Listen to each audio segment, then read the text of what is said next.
오늘 본문은 이스라엘 백성들이 가나안 땅에 들어갔을 때 농사를 짓고 난 이후 그 토지 소산의 첫 열매 곧 만물을 바치는 그런 규정에 대해서 기록하고 있습니다.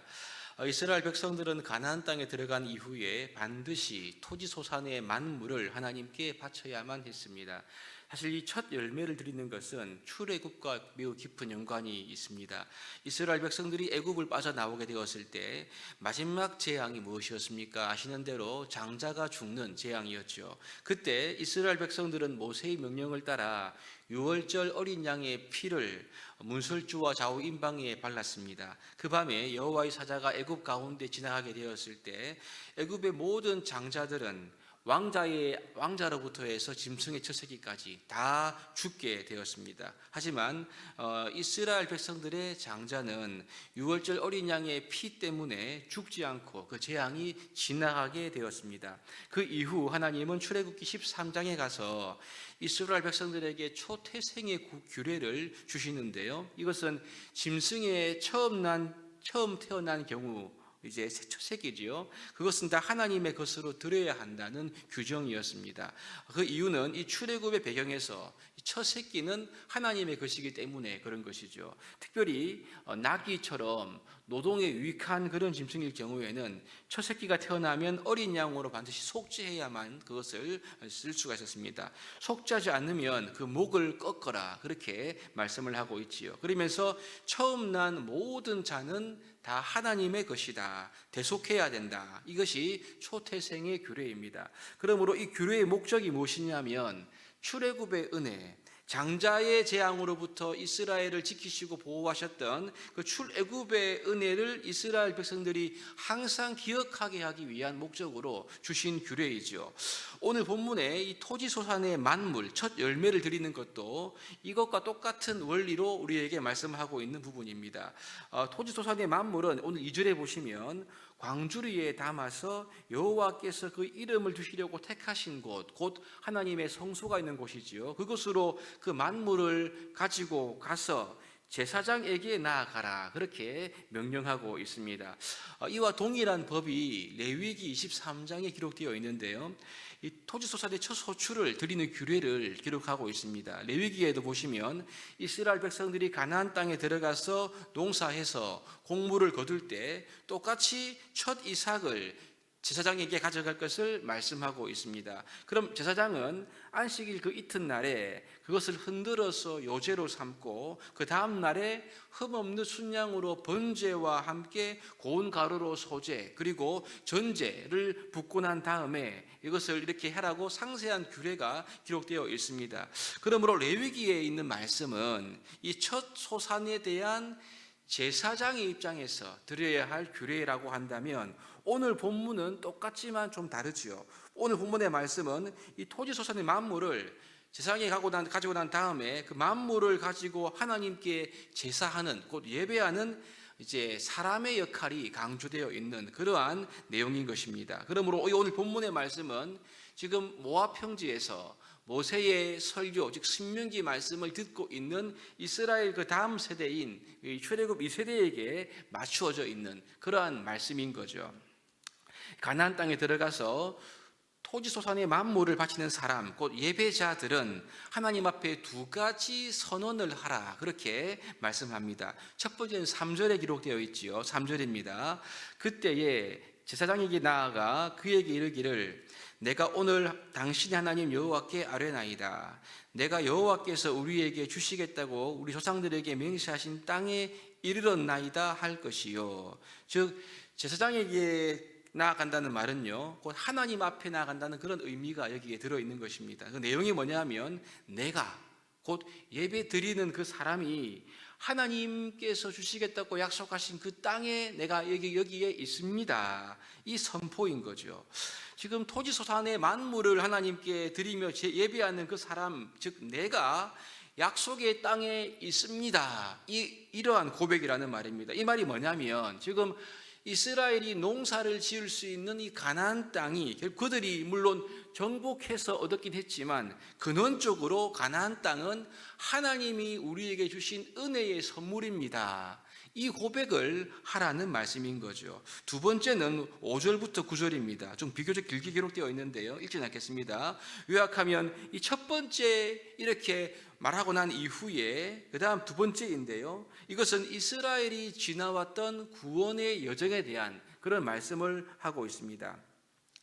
본문의 기록을 쭉 보시면 만물을 가지고 온 사람, 곧 예배하는 사람은요, 아람 사람이 우리의 조상입니다. 이렇게 말하고 있죠. 아람 사람은 이스라엘 12지파의 조상인 야곱을 일컫는 표현입니다.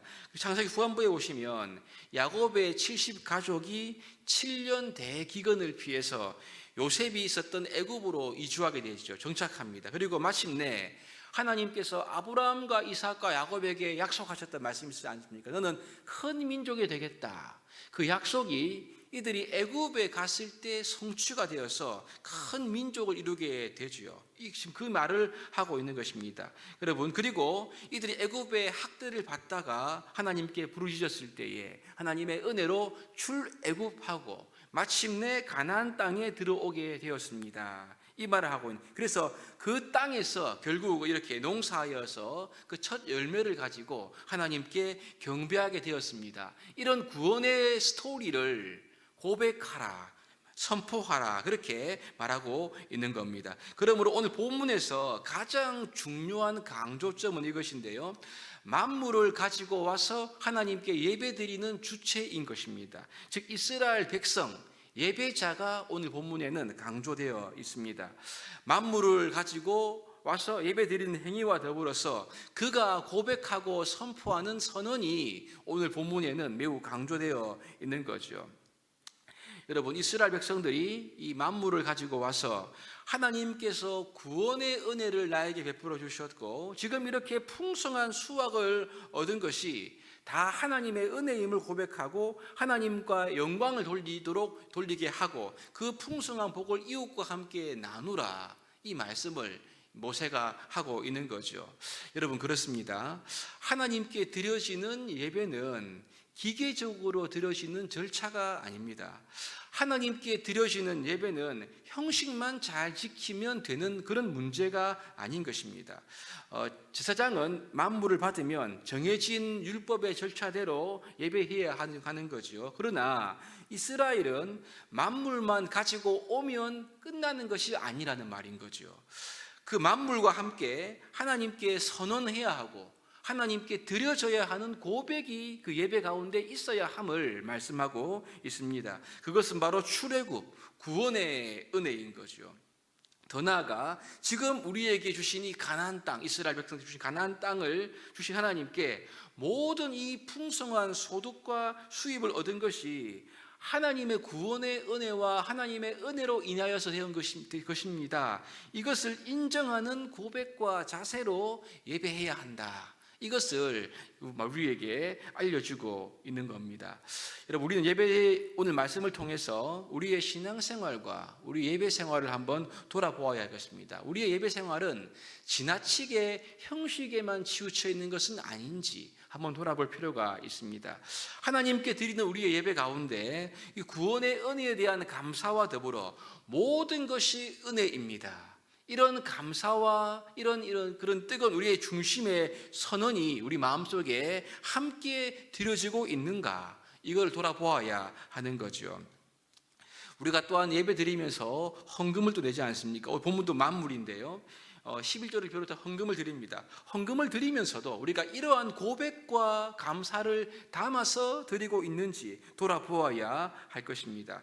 우리가 하나님께 드려지는 모든 헌금을 포함한 예배, 그리고 우리가 주신 하나님의 재능을 따라 드리는 모든 봉사와 섬김의 중심에는 하나님을 향한 이 믿음과 감사의 고백이 꼭 들어가 있어야 한다는 말씀인 거죠. 바로 주 예수 그리스도의 십자가의 은혜로 말미암아 우리를 구원해 주시고 뿐만 아니라 주 예수 그리스도와 함께 하늘의 모든 신령한 복을 누리게 하신, 지금의 모든 우리의 복을 누리게 하신 그 하나님께 우리가 감사의 고백과 찬양의 고백을 더불어서 드리고 있는지, 우리 예배가 이 부분을 돌아보아야 한다는 것입니다. 우리의 예배 가운데 형식과 더불어 이러한 감사의 고백, 하나님께서 행하신 것이라는 그 찬양의 고백이 함께 들어가 있을 때 우리의 예배는 형식을 넘어서 하나님을 기쁘시게 하는 예배가 될 뿐만 아니라 그 예배를 통해 더 풍성한 은혜와 복을 나눌 수 있는 삶을 살아가게 될 것입니다.